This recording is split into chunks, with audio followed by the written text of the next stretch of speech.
Greetings, academics. Welcome to our presentation. I am Panashe Gandah and this is my colleague Tanaka Muhwati. First of all, I would like to say that the views expressed in this video are the thoughts and opinions of us alone. They do not represent any institution or any organization. So we're going to be discussing on the topic silencing the gun. This is a flagship initiative of the AU which aims to end all conflict related to guns by 2063. So maybe first of all, we're going to maybe discuss, just see our opinions on this. What do you think about this theme of silencing the gun? Considering that it was adopted in 2019, it was initially silencing the gun by 2020. But now that we have passed 2020, I think it's safe to say that we have seen the escalation of gun violence, gun-related crimes, gun-related political violence since its adoption, which is rather a contrast to its mandate. Yeah, I think I agree with you on this, because we can actually see certain examples where conflict is actually worsened or increased or started. Like if we look at Cabo Delgado, the conflict started in 2017, but there's been an increase in attacks, increase in displacement of the people around 2020, when we were actually thinking of ending the original mandate of this thing. And you find that in Central Africa, the conflict has increased. In West Africa, problems are actually increasing. Recently in Ethiopia, we had the problems in the Tigray region. So I don't really know if maybe are we really succeeding on this? To my own understanding, there is no success whatsoever. What the silencing the gun has done is provided a theoretical framework on how to deal with silencing the guns in the literal sense, but it hasn't done that to its practicality. You can take a look at Nigeria, where there is religiously motivated violence, which is put to its course by guns. You can take a look at the fact that Boko Haram up to this day is still demanding a portion of Nigeria. That goes on to show that gun-related violence is since escalated since the adoption of the silencing the gun mantra. Yeah, and I agree with you, bro. You've also seen that, like recently, I think Felix Tshisekedi, he was the chairperson of the African Union, but he alone is not able to solve the problems in his own country. So then how do we expect him to be able to fix some of the challenges facing the continent? Because in East Kiev is still a problematic region. The conflict is still bad, things are still bad. So how do we then expect these same leaders who are failing to deal maybe with their own internal cases of violence to then fix the region, the continent's own problems? I don't know. Do you think maybe the Agenda 2063 is far? We are reaching too far in terms of aspirations. I think I agree with you. First of all, I think we need to set an agenda that allows the youth to be able to experience this success of this agenda. Because if you look at some of these guys who are leading us in Africa, the Pope Bias, I think he's around 88 years old. The Pope in Cameroon, some of these guys, they won't be there in 2063. So this initiative means nothing to them, in my own opinion. That's very true. The way the Agenda 2063 was formatted, it included the adoption of presidents in Africa. The presidents are quite old, so to speak, and it doesn't really involve the youth, and it doesn't involve the blueprint of the Agenda 2063 on silencing the gun. It doesn't really involve women, which I think women play a crucial role in making sure that we debunk the use of guns in Africa. Don't you think so? I think I agree with you, because I think especially on the considering, we need to consider youth more and women, because if you see that youth, they are more oriented towards development, economic development. They are not interested in any wars, and you find that academics say that in countries which are ruled by women, there's generally been peace. Those countries like Finland, those Scandinavian countries. Yes. So I think we need to increase the participation of women in these things. Yeah. Then maybe we can look at something else related to this topic. Like, first of all, maybe we've got these problems, but where are these terror groups like the Boko Haram you were talking about? Where is it how is it financing its war? Where is it getting its weapons? How is it getting these weapons? Yeah, that is a very good question. It sparks a lot of questions in one's mind. Are our borders not stringent enough to mitigate these illegal gun trade? Do you think our borders? Let's take a look at Mozambique, for example. Do you think that its borders are stringent enough in making sure that we curb the illegal transfer of guns? I think in the case of Mozambique, I can see where the problem is, because most probably I don't think that the Mozambican Navy is strong enough to be able to patrol its ocean borders. So maybe that's where maybe they are very porous, so that's where maybe these groups take advantage of. But still, who will be providing these arms? Because these are probably major global players who are providing these arms. Because from my own understanding, there is no African country that really produces these types of weapons which are problematic. Then this can be the same of DRC or Nigeria. How these ones are landlocked countries? How are they accessing these guns?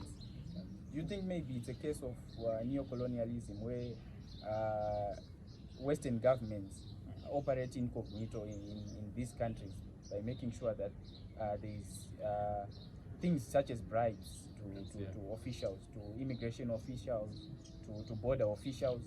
Do you think maybe that might be the case? I think that's one way to understand it. But I also believe that the problem is that Africa is becoming a playing ground for the West versus the East. So maybe, like, I think in the case of Libya, you find that the government is backed by the Western world. Then you find that the rebels, which I think the name is General Haftar, something like that. The general is supported by Eastern countries like Russia, because I know for a fact that the Wagner group is working hand in hand with the rebels. So I think this becomes Africa becomes a playing ground, becomes a war room for the East versus the Western world. So we are just a playing ground in this case.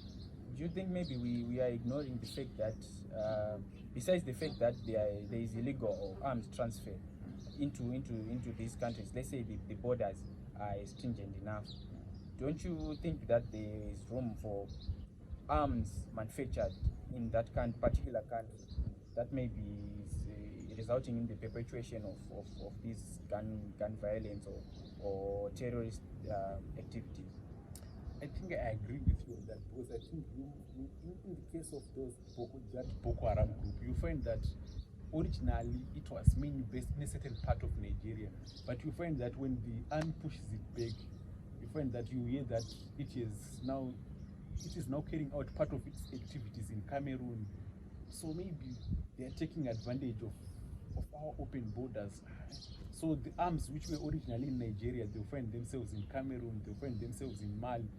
Because you find that, like in the Sahel region, you find that this place is a desert.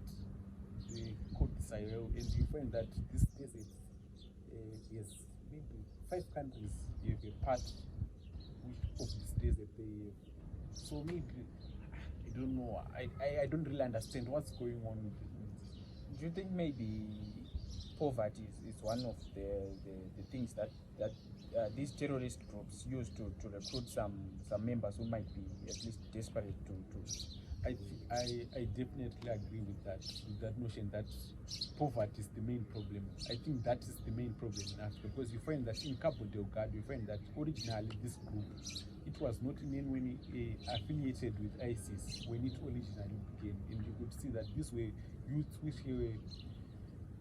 were not happy with being marginalized, because you find that political elites were only developing Maputo, but they were taking resources from Cabo Delgado.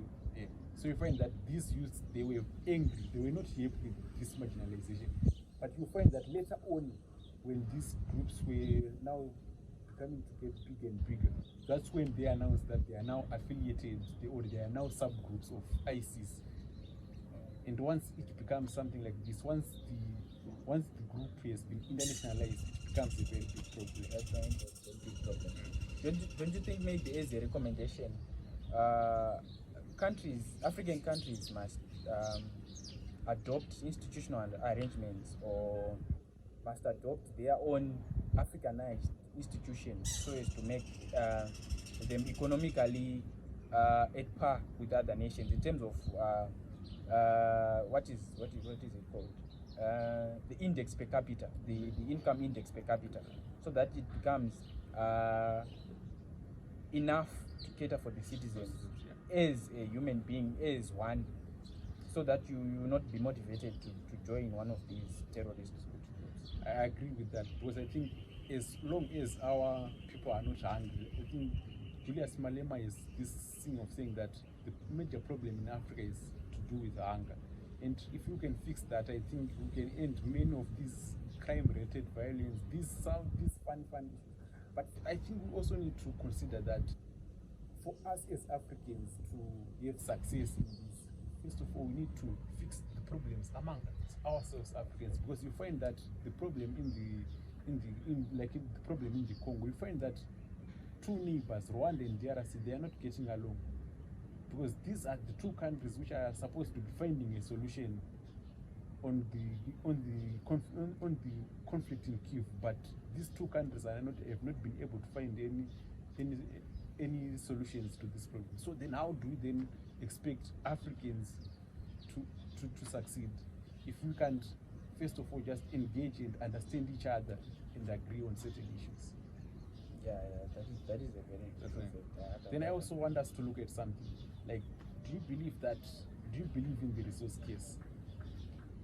Yes, that is a very good question. The resource case, I believe in the resource case, but to my own understanding, who instigates, I think the first point of call would be who instigates the resource case. I think there's a huge case of pathetic leaders in Africa who are subject to instructions from the upper echelon of the world, that is the West End. So they are subjected to instructions that might not necessarily benefit the people, but benefit themselves. I think I agree with you on this, because there's something fun that I found fun. You know what, like in the case of Cabo Delgado, you find that multinational companies, like recently, I think the Rwandan army was funded by the European Union. I think it was given around 20 million to go and fight the jihadist movement in Mozambique. But you find that this Rwandan army, it was not financed to go and protect the people, but it went into Mozambique to protect the sites of the activities of companies like Total. So you find that our leaders, in a way, they are not actually interested in solving their people's problems, but they are trying to actually help these multinational companies to achieve their own goals. That is the truth. So maybe, how do you think maybe in future, how can we maybe modify the silencing the gun thing so that maybe we can succeed in actually silencing the gun? Firstly, we talked of Agenda 2063 as a far-reaching goal. I think we need to just to monitor and track progress. We need to set standards that are nearer in terms of application. We can set maybe 5-year standards, and making sure that these theoretical frameworks are fulfilled to its practicality. I think that is the adoption that we must. Yes, we must take. I definitely agree with you. I think putting them into 5-year goals allows us to review these goals as they come, so that we can be able to adapt to change. Because when you are talking about 2063, will you be able to make any change? Maybe in case maybe we have difficulties, maybe in around 2049, we should be able to change with the time, so that we can modify these as according to the climate at that time in the world. Because we also need to take note of geopolitics in the world, because what's happening in Russia and Ukraine has an effect on the continent. So we need these goals have to be short term.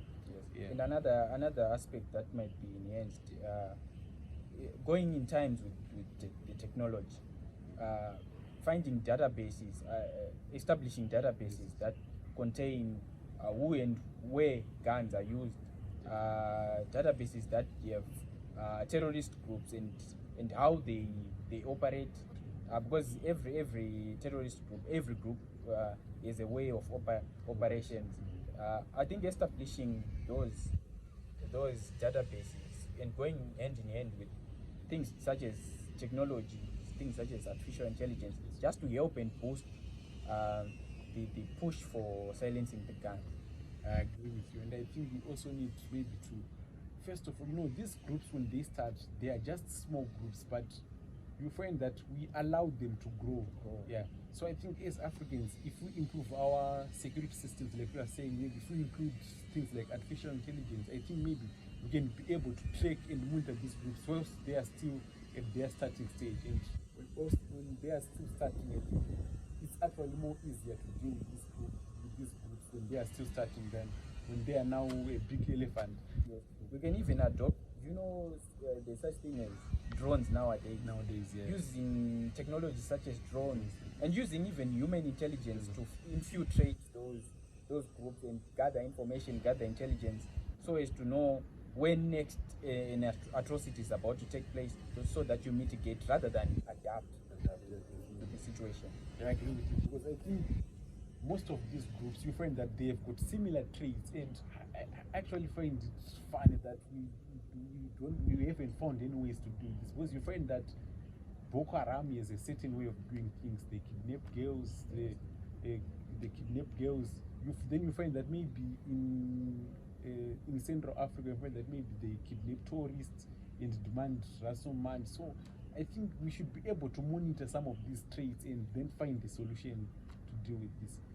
I think the parting question before we conclude would be, can we not mitigate issues of guns, or do we want to mitigate? Yes, yeah, do our leaders want to mitigate? There's a very different approach to that, because we might be facing a case where our leaders, we might be fighting a lost war, in that our leaders may not be necessarily wanting the conflict to end. As it is, they are pursuing their political agendas at the other front, at the expense of the citizens of the African continent.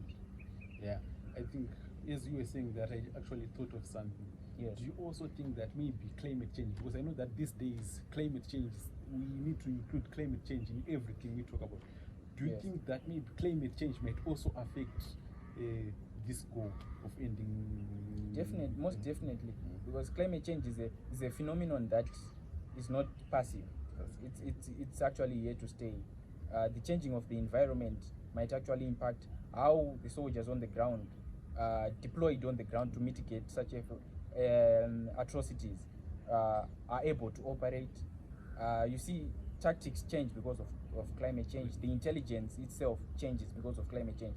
It goes back to the point that we have talked about of technological advancement. The protection of things such as satellites, things such as antennas that might be able to provide crucial information on this, I think could be an added advantage if we enhance in terms of technology.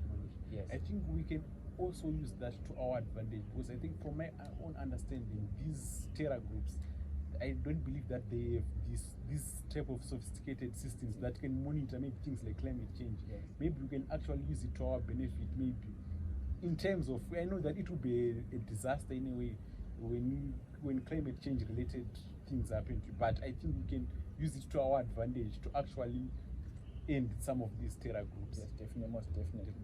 I think so. First of all, I would like to say thank you very much for following us during our discussion. We have enjoyed talking about this topic concerning Ghana. Yeah, I think we have more in future. Yeah. Cheers. Cheers. Thank you so much.